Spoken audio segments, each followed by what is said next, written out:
পোশাক একান্তই ব্যক্তির ব্যাপার। আমাদের দেশে আমরা দেখতাম পোশাক নিয়ে শুধুমাত্র মেয়েরাই হেনস্থার শিকার হতো। এখন থেকে ছেলেরাও এই পোশাক নিয়ে হেনস্থার শিকার হচ্ছে। আমাদের দেশ ধীরে ধীরে একটি চরমপন্থী মৌলবাদের দিকে এগিয়ে যাচ্ছে। আগে যখন শাহবাগে পোশাকের স্বাধীনতার জন্য আন্দোলন হতো, তখন বলা হতো যে দেশে তো পোশাকের স্বাধীনতা আছেই, যে যা খুশি পড়তে পারছে, তাহলে কেন এই আন্দোলন হচ্ছে? এবং শাহবাগের এই আন্দোলন নিয়ে বিভিন্ন হাসি তামাশা এবং ট্রোল করা হতো। কিন্তু শাহবাগে কেন আন্দোলন হতো, কেন পোশাকের কথা বলা হতো, পোশাকের স্বাধীনতার কথা বলা হতো, আজ তা মানুষ হাড়ে হাড়ে টের পাচ্ছে।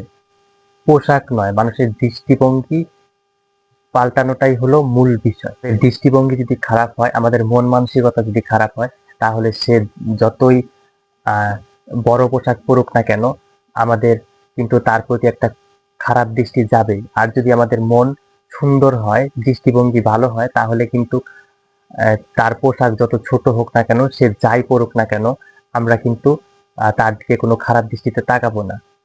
এটাই কিন্তু বাস্তবতা। পোশাক তো মানুষের ক্ষতি করে না। আর একজন হাফ প্যান্ট পরেছে বলেই তাকে আক্রমণ করতে হবে, এমনও কোনো কথা নেই। আমাদের দেশের সংবিধান, আইন পোশাকের সম্পূর্ণ রকম স্বাধীনতা দেয়। হাফ প্যান্ট পরেছে বলেই আমরা তাকে আক্রমণ করতে পারি না। আমরা নিজেরা আমাদের পোশাক পছন্দের মতো পরতে পারি, কিন্তু অন্য কেউ যদি হাফ প্যান্ট পরে বা তার পছন্দ মতো কোনো পোশাক পরে, তাহলে আমরা তাকে আক্রমণ করতে পারি না। এটা মানবাধিকার লঙ্ঘন এবং ব্যক্তি স্বাধীনতার প্রতি হস্তক্ষেপ করা। আবার অনেকেই পোশাকের স্বাধীনতা বলতে বোঝে সে খালি গায়ে ঘুরে বেড়াবে, তার শরীরে কোনো পোশাক থাকবে না, সে একদম ছোট পোশাক পরবে। এটাও কিন্তু ভুল ধারণা। পোশাকের স্বাধীনতা মানে হলো সে ব্যক্তি তার পছন্দ মতো পোশাক পরবে এবং সেটা যাতে সামাজিক পোশাক হয় সেই দিকে সে খেয়াল রাখবে। আর হাফ প্যান্ট কিন্তু কোনো অসামাজিক পোশাক নয়। আমাদের ঐতিহ্যগতভাবেও কিন্তু বাঙালি পুরুষেরা কিন্তু আহ হাঁটুর উপরে বা হাঁটুর নিচ পর্যন্ত কাপড় পরতো। এখনো কিন্তু আপনারা গ্রামগঞ্জে গেলে দেখতে পাবেন, তারা কিন্তু হাঁটুর উপর কাপড় পরে কিন্তু বিভিন্ন কাজ তারা করে থাকে।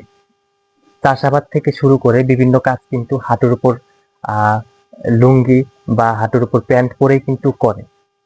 কোনো ব্যক্তি তার সুবিধার্থে সে হাফ প্যান্ট পরতেই পারে, তাই বলে তাকে আক্রমণ করা অনুচিত। প্রথম আলোতে একটি রিপোর্ট প্রকাশ হয়েছে, সেখানে বলা হয়েছে হাফ প্যান্ট পরার কারণে একটি ছেলেকে কয়েকটি ছেলে মিলে আক্রমণ করেছে এবং সেখানে সেই ছেলেটিকে প্রশ্ন করেছে হাফ প্যান্ট পরেছে কেন, তার পায়জামা কোথায়। আসলে এই ধরনের ঘটনা আমাদের দেশে এর আগেও ঘটেছে, কিন্তু আমরা পুরুষদের ক্ষেত্রে কিন্তু এ ধরনের ঘটনা খুব কমই দেখেছি। কিন্তু আহ আমরা ইদানিং এসব দেখতে পাচ্ছি। এসব থেকে কিন্তু আমরা বুঝতে পারছি যে আমাদের দেশটা কিন্তু একটা চরম মৌলবাদী রাষ্ট্রের দিকেই কিন্তু এগিয়ে যাচ্ছে।